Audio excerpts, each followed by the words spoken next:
Hi ವಿದ್ಯಾರ್ಥಿಗಳೇ, ಎಲ್ಲರಿಗೂ ನಮಸ್ಕಾರ. ಹೇಗಿದ್ದೀರಾ? ತಾವೆಲ್ಲರೂ ಚೆನ್ನಾಗಿದ್ದೀರಿ ಅಂತೇಳಿ ಭಾವಿಸುತ್ತಾ ಇವತ್ತಿನ ಒಂದು ವಿಡಿಯೋವನ್ನು ನಾನು ಇವತ್ತು ತಮಗೆ ತಲುಪಿಸ್ತಾ ಇದ್ದೇನೆ.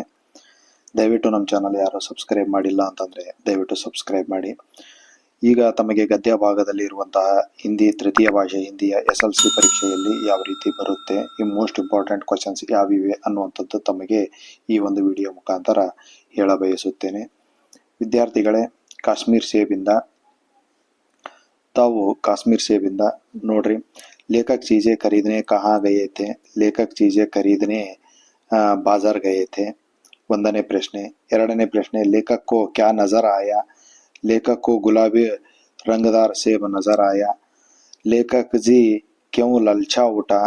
लेखक जी गुलाबी सेब रंगदार सेब देखकर ललचा उठा. अदाद मेले टमाटो किसका आवश्यक अंग बन गया है?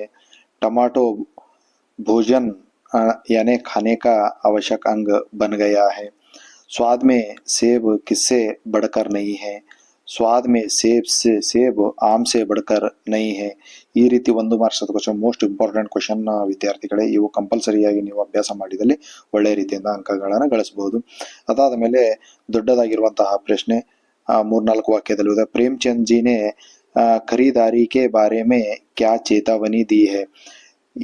ಇದರಲ್ಲಿ ಏನಿದೆ ಅಂತಂದ್ರೆ ನೋಡ್ರಿ ವಿದ್ಯಾರ್ಥಿಗಳೇ, कश्मीरी सेब पाठ में लेखक अपने अनुभव बताते हुए पाठकों को यह चेतावनी देते हैं कि अगर खरीदारी करते समय सावधानी नहीं बरते तो धोखा खाने की संभावना होती है. साथ ही बाजार में लोगों के साथ होने वाले धोखेबाजी पर प्रकाश डाला है. ऐसा ही प्रेमचंद ने चेतावनी दी है. ಅದಾದ ಮೇಲೆ ವಿದ್ಯಾರ್ಥಿಗಳೇ, ನೆಕ್ಸ್ಟ್ ಕಾಶ್ಮೀರ್ ಸೇಬ್ನಲ್ಲಿ ಈ ರೀತಿ ಇರುವಂತಹ ಪ್ರಶ್ನೆಗಳು. 7ನೇ ಪ್ರಶ್ನೆ, ಕಾಶ್ಮೀರಿ ಸೇಬ್ ಕಹಾನಿ ಸೆ ಆಪ್ಕೋ ಕ್ಯಾ ಸೀಖ್ ಮಿಲ್ತಿ ಹೈ? ಇದು ಮ್ಯಾಕ್ಸಿಮಮ್ ಎರಡು ವಾಕ್ಯದಲ್ಲಿ ಬರಬಹುದು ವಿದ್ಯಾರ್ಥಿಗಳೇ. ಅದಕ್ಕೆ ನೀವು ಏನ್ ಮಾಡಬೇಕು ಅಂತಂದ್ರೆ ಒಳ್ಳೆಯ ರೀತಿಯಿಂದ ನೀವು ಅಭ್ಯಾಸವನ್ನು ಮಾಡಬೇಕು. ಕಾಶ್ಮೀರಿ ಸೇಬ್ ನೋಡ್ರಿ ಎಷ್ಟು ಚಂದ ಇದೆ ಇದು ಪದ್ಯದಲ್ಲಿ. ಕಾಶ್ಮೀರ್ ಪಾಠದಲ್ಲಿ काश्मीरी सेब कहानी में हमें यह सीख मिलती है कि अगर खरीदारी करते समय सावधानी नहीं करते तो धोखा खाने की संभावना होती है. ಈ ರೀತಿ ಇರುವಂತಹ ಪ್ರಶ್ನೆ. ಅದಾದ ಮೇಲೆ ನೆಕ್ಸ್ಟ್ ವಿದ್ಯಾರ್ಥಿಗಳೇ, सेब की हालत के बारे में लिखिए. आप क्या जानते हैं? सेब की हालत कैसी है? ಈ ಒಂದು ಇದರಿಂದ ಇದು ಬಹಳ ಚೆನ್ನಾಗಿ. लेखक प्रेमचंद नाश्ते करने के लिए एक सेब निकाला तो वह ₹1 का आकार का छिलका लग गया था. दूसरा सेब आधा सड़ा हुआ था. तीसरा एक तरफ दबकर बिल्कुल पिचक गया था. चौथा सेब काटा तो भीतर बेरों में जैसा काला खुराक था. एक सेब भी खाने लायक नहीं था. ಈ ರೀತಿ ಇರುವಂತಹ ದೊಡ್ಡದಾಗಿರುವಂತಹ ಪ್ರಶ್ನೆಗಳು ವಿದ್ಯಾರ್ಥಿಗಳು. ಇವು ಮೋಸ್ಟ್ ಇಂಪಾರ್ಟೆಂಟ್ ಬರುವಂತಹ ಕಾಶ್ಮೀರಿ ಸೇಬ್ನ ಒಂದು ಮುಖ್ಯವಾದಂತಹ ಪ್ರಶ್ನೆಗಳು. ಅದಾದ ಮೇಲೆ ಗಿಲ್ಲುನಲ್ಲಿ ಬರುವಂತಹ ಪ್ರಶ್ನೆಗಳು ದಯವಿಟ್ಟು ತಾವು ಚೆನ್ನಾಗಿ ಓದ್ಕೋಬೇಕು ವಿದ್ಯಾರ್ಥಿಗಳೇ. ಕೋ ಲೇಖಿಕಾನೆ ಕವ್ವೆ ಕೋ ಕ್ಯೂ ವಿಚಿತ್ರ ಪಕ್ಷಿ ಕಹಾ ಹೈ?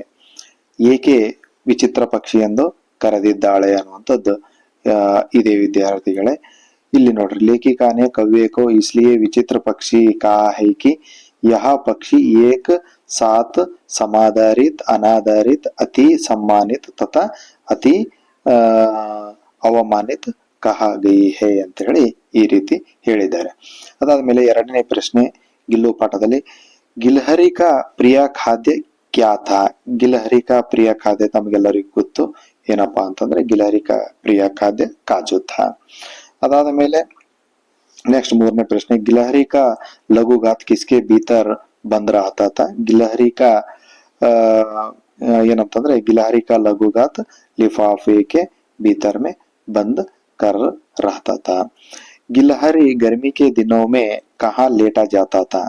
ಗಿಲಹರಿ गर्मी के दिनों में ಏನಪ್ಪಾ ಅಂತಂದ್ರೆ ಸುರಾಹಿ ಪರ್ लेट जाता था. गिलहरी के समाधि कहाँ बनाई गई है? गिलहरी की समाधि सोनजूही की लता के नीचे बनाई गई है। लेखिका का ध्यान आकर्षित करने के लिए गिल्लू क्या करता था? लेखिका ने गिल्लू को आकर्षित करने के लिए गिल्लू लेखिका के पैर तक आकर सर से पर्दे पर चढ़ जाता था और फिर उसी तेजी से उतारता। उसका यह क्रम तब तक चलता जब तक ಲೇಖಿಕಾ ಉಸೆ ಪಕಡ್ನೆ ಕೆ ಲಿಯೆ ನ ಉಠ್ತಿ। ಈ ರೀತಿ ಇರುವಂತಹ 2 ಅಥವಾ 3 ವಾಕ್ಯದಲ್ಲಿ ಉತ್ತರಿಸುವಂತಹ ಪ್ರಶ್ನೆಗಳು ವಿದ್ಯಾರ್ಥಿಗಳೇ। ಅದಾದ ಮೇಲೆ 7ನೇ ಪ್ರಶ್ನೆ, ಮಹಾದೇವಿ ವರ್ಮಾ ನೋಡ್ರಿ ವಿದ್ಯಾರ್ಥಿಗಳೇ, 7ನೇ ಪ್ರಶ್ನೆ ಯಾವ ರೀತಿ ಬರುತ್ತೆ ಅಂತಂದ್ರೆ, महादेवी वर्मा को चौंकाने के लिए वह कहाँ कहाँ चिप जाता था? ಗಿಲಹರಿ ಕहाँ ಕहाँ ಚಿಪ್ ಜಾತಾ ತಾ। ಇಲ್ಲಿ ನೋಡ್ರಿ ಎಷ್ಟು ಚೆನ್ನಾಗಿ ಉತ್ತರವನ್ನು ಬರೆಯಲಾಗಿದೆ। महादेवी वर्मा को चौंकाने के लिए गिल्लू कभी फूलदान के फूलों में, कभी पर्दे के चुन्नट में और कभी सोनजूही की पत्तियों में चिप जाता था। 8ನೇ ಪ್ರಶ್ನೆ, लेखिका को गिलहरी किस स्थिति में दिखाई पड़ी? लेखिका को गिलहरी इस स्थिति में दिखाई पड़ी कि ಈ ರೀತಿ ಇರುವಂತಹ ಪ್ರಶ್ನೆ पड़ी कि गमले और दीवार की संधि में एक छोटा सा गिलहरी का बच्चा निश्चेष्ट सा गमले से चिपका पड़ा था। संभवतः वह घोंसले से गिर पड़ा था जिसे 2 कौवे अपना आहार बनाना खोज रहे थे ಅಂತ ಈ ರೀತಿ। ಅದಾದ್ಮೇಲೆ ಮೋಸ್ಟ್ ಇಂಪಾರ್ಟೆಂಟ್ ಹೇಳುವಂತ, ಲೇಖಿಕಾ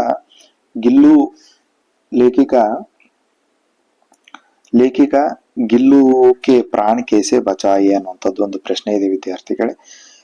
लेखिका ने गिल्लू के प्राण कैसे बचाए? सेम अದೇ ರೀತಿ, लेखिका ने गिल्लू को हौले से उठाकर कमरे में लाया, फिर रुई से रक्त पोंछकर घावों पर पेनिसिलिन का मरहम लगाया। कई घंटे के उपचार के बाद उसके मुंह में एक बूंद पानी टपकाया जा सका। ಈ ರೀತಿ। ಅದಾದ ಮೇಲೆ ನೆಕ್ಸ್ಟ್ 10ನೇ ಪ್ರಶ್ನೆ, ಇದು 4 ಅಥವಾ 5 ವಾಕ್ಯದಲ್ಲಿ ಬರಬಹುದು ವಿದ್ಯಾರ್ಥಿಗಳೇ। ಈ ರೀತಿ ಇರುವಂತಹ ಪ್ರಶ್ನೆಗಳು ನೋಡ್ರಿ ಒಂದ್ ರೀತಿ ಯಾವ ರೀತಿ ಬರುತ್ತೆ ಅಂತ ಹೇಳಿ। गिल्लू ने लेखिका के गैर हाजिरी में दिन कैसे बिताए ಅಂತ ಹೇಳಿ। गिल्लू लेखिका की गिलहरी में उदास रहा था, अपना प्रिय खाद्य काजू कम खाता था। लेखिका के घर आने तक गिल्लू अकेलापन महसूस कर रहा था। लेखिका के कमरे का दरवाजा खुलते ही वह अपने झूले से उतारकर दौड़ता, फिर किसी दूसरे के देखकर उदास हो वापस अपने घोंसले में जा बैठता। ಈ ರೀತಿ ಇರುವಂತಹ ವಿದ್ಯಾರ್ಥಿಗಳು ಬಹಳ ಚೆನ್ನಾಗಿ ನೀವು ಅಭ್ಯಾಸವನ್ನು ಮಾಡಬೇಕಾಗ್ತದೆ। ಅದಾದ ಮೇಲೆ ಮೋಸ್ಟ್ ಇಂಪಾರ್ಟೆಂಟ್ ಕ್ವಶನ್, ಮೇರಾ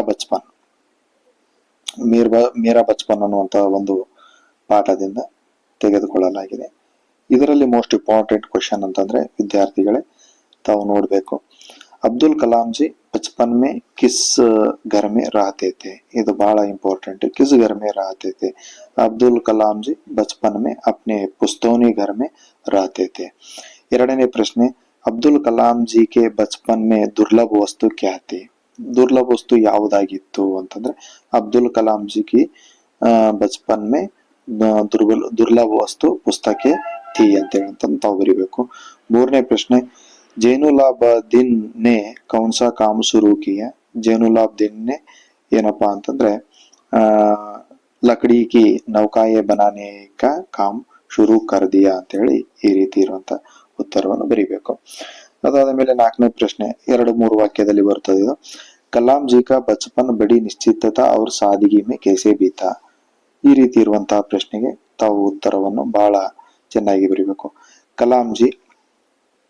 कलाम जी का बचपन बड़ी निश्चितता से और सादगी में बीता।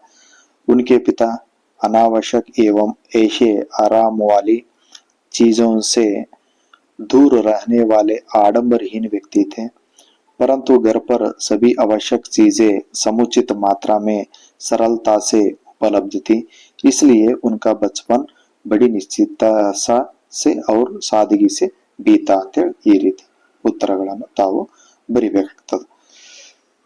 ನೆಕ್ಸ್ಟ್ ವಿದ್ಯಾರ್ಥಿಗಳೇ, ಈ ರೀತಿ ಇರುವಂತಹ ಪ್ರಶ್ನೆಗಳು. ಇದರಲ್ಲಿ ಮೋಸ್ಟ್ ಇಂಪಾರ್ಟೆಂಟ್ ಕ್ವಶನ್ ಅಂತಂದ್ರೆ 6ನೇ ಪ್ರಶ್ನೆ ತಾವು ನೋಡಬಹುದು. 6ನೇ ಪ್ರಶ್ನೆ ಯಾವ ರೀತಿ ಇದೆ ಅಂತಂದ್ರೆ ಈ ರೀತಿ ಇರುವಂತಹ ಪ್ರಶ್ನೆ. 6ನೇ ಪ್ರಶ್ನೆ, कलाम जी को जलालुद्दीन ने नई दुनिया का बोध कैसे कराया ಅಂತೇಳಿ ಇದು ಪ್ರಶ್ನೆ ವಿದ್ಯಾರ್ಥಿಗಳು. ಬಹಳ ಇಂಪಾರ್ಟೆಂಟ್ ಕ್ವಶನ್ಸ್ ಇದು. ಅದಕ್ಕೆ ಇದು ಏನಿದೆ ಅಂದ್ರೆ, जलालुद्दीन हमेशा कलाम को शिक्षित लोगों के बारे में बताते थे। वे वैज्ञानिक खोजों और समकालीन साहित्य, चिकित्सा विज्ञान की उपलब्धियों के बारे में बताते थे।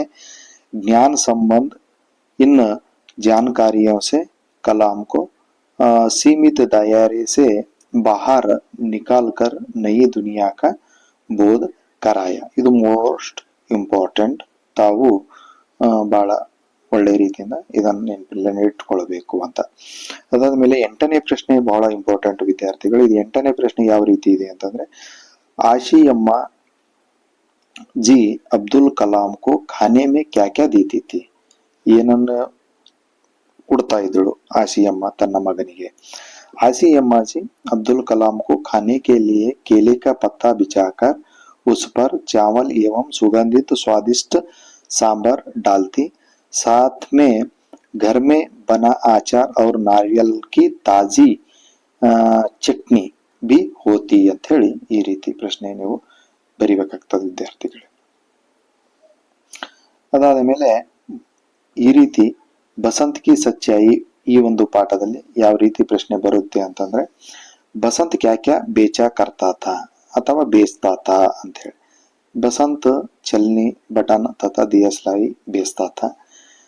ಚಲ್ನಿ ದಾಮ್ ಕ್ಯಾ ತಾ 2ನೇ ಪ್ರಶ್ನೆ. ಚಲ್ನಿ ಕಾ ದಾಮ್ 2 ಆನಾ ಥಾ. ಎಷ್ಟು? 2 ಆನಾ ಅಂತೇಳಿ. ಅದಾದ ಮೇಲೆ ಬಸಂತ್ ಅವರು ಪ್ರತಾಪ್ ಕಹಾ ರಹತೆ ಥೆ. ಇದು ಮೋಸ್ಟ್ ಇಂಪಾರ್ಟೆಂಟ್, ಒಂದಂಕದಲ್ಲಿ ಬಹಳಷ್ಟು ಸಾರಿ ಕೇಳಿದ್ದಾರೆ. ಕಹಾ ರಹತೆ ಥೆ ಅಂತಂದ್ರೆ बसंत और प्रताप भीखू आहिर के घर में रहते थे. भीखू आहिर के घर में रहते थे. 4ನೇ ಪ್ರಶ್ನೆ, ಏಕಾಂಕಿ का प्रथम दृश्य कहाँ घटता है. ಇದನ್ನು ಸಹ ಬಹಳಷ್ಟು ಕೇಳಿದ್ದಾರೆ. ಏಕಾಂಕಿ का प्रथम दृश्य बड़े नगर के बाजार में घटता है ಅಂತೇಳಿ ಈ ರೀತಿ ಪ್ರಶ್ನೆ ಕೇಳ್ತಾರೆ ವಿದ್ಯಾರ್ಥಿಗಳು.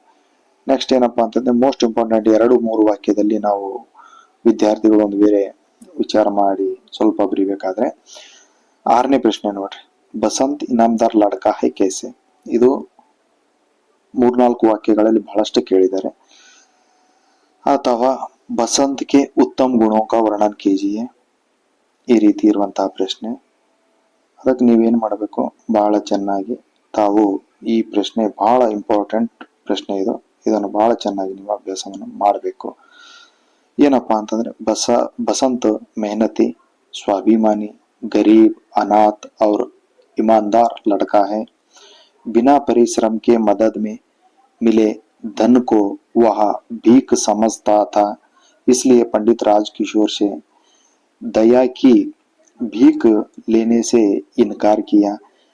इसी गुण के कारण वह अपनी घायल अवस्था में भी पंडित राजकिशोर के पैसे अपने भाई के हाथ पैसे भिजवाता है.